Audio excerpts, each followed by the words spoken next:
റഡാറിൽ നിന്ന് അപ്രത്യക്ഷമാകാനും ശത്രുക്കളെ മറികടക്കാനും 400 കിലോമീറ്റർ അകലെയുള്ള ലക്ഷ്യങ്ങൾ ആക്രമിക്കാനും കഴിയുന്ന ഒരു യുദ്ധവിമാനം. ഇതാണ് ആകാശം ഭരിക്കാൻ രൂപകൽപ്പന ചെയ്ത റഷ്യയുടെ 5ാം തലമുറ സ്റ്റെൽത്ത് യുദ്ധവിമാനമായ സുഹോയ് Su-57.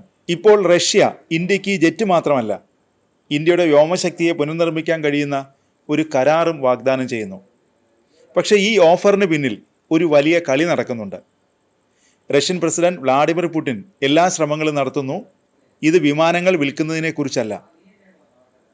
ഹിന്ദുസ്ഥാൻ എയറോനോട്ടിക്സിൻ്റെ സൗകര്യത്തിൽ Su-57 വിമാനങ്ങൾ നിർമ്മിക്കുന്നതിനും നൂതന സാങ്കേതികവിദ്യ പങ്കിടുന്നതിനും ഇന്ത്യക്ക് സ്വന്തമായി അടുത്ത തലമുറ യുദ്ധവിമാനമായ AMCA വികസിപ്പിക്കാൻ സഹായിക്കുന്നതിനും റഷ്യ ഇന്ത്യയുമായി പങ്കാളിത്തം സ്ഥാപിക്കാൻ ആഗ്രഹിക്കുന്നു. പക്ഷേ റഷ്യ എന്തിനാണ് ഇത്ര ആകാംക്ഷയോടെ കാത്തിരിക്കുന്നത്? ഇതിലെന്തെങ്കിലും അപകടം ഒളിഞ്ഞിരിക്കുന്നുണ്ടോ? റഷ്യയുടെ തന്ത്രപരമായ നീക്കം ഒറ്റനോട്ടത്തിൽ ഇതൊരു സാധാരണ പ്രതിരോധ ഇടപാട് പോലെയാണെന്ന് തോന്നും. എന്നാൽ കൂടുതൽ ആഴത്തിൽ നോക്കുമ്പോൾ കൂടുതൽ കാര്യങ്ങൾ വ്യക്തമാവും. റഷ്യയുടെ പ്രതിരോധ വ്യവസായം കുഴപ്പത്തിലാണ്. യുക്രൈൻ യുദ്ധവും പാശ്ചാത്യ ഉപരോധവും റഷ്യയെ വിപണികളിൽ നിന്ന് ഫണ്ടുകളിൽ നിന്നും അകറ്റി നിർത്തുന്നു. റഷ്യയ്ക്ക് ഇത് വെറും പണത്തിൻ്റെ കാര്യമല്ല. Su-57 ഇന്ത്യ വാങ്ങിയാൽ ലോകത്തിന് ഒരു സന്ദേശം കിട്ടും. റഷ്യയ്ക്ക് ഇപ്പോഴും പ്രസക്തി ഉണ്ടെന്ന സന്ദേശം. ഇന്ത്യയുമായുള്ള ദീർഘകാല സൈനിക സഹകരണം റഷ്യയ്ക്ക് ഇന്ത്യയുടെ ഭാവി വ്യോമസേനാ പദ്ധതികളിൽ ഒരു ഇരിപ്പിടം കിട്ടും. കൂടാതെ അമേരിക്ക ഇന്ത്യയുമായി അടുക്കുന്ന ഈ സമയത്ത് റഷ്യൻ പ്രസിഡന്റ് വ്ളാഡിമിർ പുടിൻ ഇന്ത്യയെ തങ്ങളുടെ പക്ഷത്ത് നിർത്താൻ ശ്രമിക്കുന്നു. അമേരിക്ക പ്രതിരോധ കരാറുകളും സാങ്കേതിക സഹകരണവും വാഗ്ദാനം ചെയ്യുമ്പോൾ റഷ്യ വ്യത്യസ്തമായൊരു വഴി നിർദ്ദേശിക്കുന്നു. നിയന്ത്രണങ്ങളില്ലാതെ തുറന്ന സഹകരണമാണ് റഷ്യ മുന്നോട്ട് വയ്ക്കുന്ന ആ വഴി. ഇന്ത്യയെ ആകർഷിക്കുന്നത് എന്താണ്? ഇന്ത്യയെ സംബന്ധിച്ചിടത്തോളം ഈ ഓഫർ അവഗണിക്കാൻ പ്രയാസമാണ്. ഏറ്റവും പ്രധാനം, ഇന്ത്യക്ക് ഇപ്പോൾ യുദ്ധവിമാനങ്ങൾ അടിയന്തരമായി വേണം. ഇന്ത്യയുടെ സ്വന്തം AMCA 2030കളുടെ മധ്യത്തോടെ മാത്രമേ തയ്യാറാകൂ.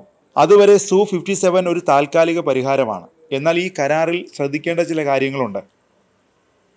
2018 ഇന്ത്യ Su-57 സംയുക്ത പദ്ധതിയിൽ നിന്ന് പിന്മാറിയിരുന്നു. കാരണം ഉയർന്ന ചെലവും സെൻസിറ്റീവ് സാങ്കേതികവിദ്യയിലേക്കുള്ള പരിമിതമായ പ്രവേശനവുമായിരുന്നു. അതിനുശേഷം ഉപരോധങ്ങൾ മൂലം Su-57 ഉൽപ്പാദനം മന്ദഗതിയിലാണ്. നിലവിൽ കുറച്ച് വിമാനങ്ങൾ മാത്രമേ റഷ്യയിൽ സജീവമായിട്ടുള്ളൂ. ഈ കരാർ ഏറ്റെടുത്താൽ വൈകലോ ഗുണനിലവാര പ്രശ്നങ്ങളോ ഉണ്ടാകാനുള്ള സാധ്യതയുമുണ്ട്. കൂടാതെ റഷ്യയുമായുള്ള അടുത്ത ബന്ധം ഇന്ത്യയുടെ അമേരിക്ക, ഫ്രാൻസ്, ഇസ്രായേൽ എന്നിവയുമായുള്ള വളർന്നു വരുന്ന പങ്കാളിത്തത്തെ ബാധിക്കുകയും ചെയ്തേക്കാം. ഇത്തരം പ്രശ്നങ്ങളുണ്ട്. Su-57 സംവിധാനങ്ങൾ ഇന്ത്യയുടെ വ്യോമസേനയിൽ ഉൾപ്പെടുത്തിയാൽ ഭാവിയിൽ പാശ്ചാത്യ ഡ്രോണുകളോ അത്യാധുനിക സാങ്കേതികവിദ്യകളോ ലഭിക്കുന്നത് ബുദ്ധിമുട്ടാകും. എന്നാൽ റഷ്യയെ സംബന്ധിച്ചിടത്തോളം ഈ കരാർ ഒരു ജീവനാഡിയാണ്. തങ്ങളുടെ പ്രതിരോധ വ്യവസായത്തെ പുനരുജ്ജീവിപ്പിക്കാനും ഏഷ്യയിൽ സ്വാധീനം നിലനിർത്താനും പാശ്ചാത്യ ആധിപത്യത്തെ എതിർക്കാനുമുള്ള ഒരു വഴി. ഇന്ത്യക്കിത് സ്റ്റെൽത്ത് വിമാനങ്ങൾ വേഗത്തിൽ നേടാനും പാശ്ചാത്യ രാജ്യങ്ങളെ ആശ്രയിക്കുന്നത് കുറയ്ക്കാനും പ്രാദേശിക ഉൽപ്പാദനം വർദ്ധിപ്പിക്കാനുമുള്ള ഒരു അവസരമാണ്. പക്ഷേ ഇതൊരു റിസ്ക് കൂടിയാണ്. റഷ്യ എന്ന പഴയ സുഹൃത്തിനൊപ്പം ഇന്ത്യ കൂടുതൽ അടുക്കണോ? അതോ AMCA പൂർത്തിയാക്കാൻ കുറച്ച് വർഷങ്ങൾ കൂടി കാത്തിരുന്ന് പൂർണ്ണ സ്വാതന്ത്ര്യം നേടണോ? ഒരു തീരുമാനം എന്തായാലും എടുക്കേണ്ടതുണ്ട്.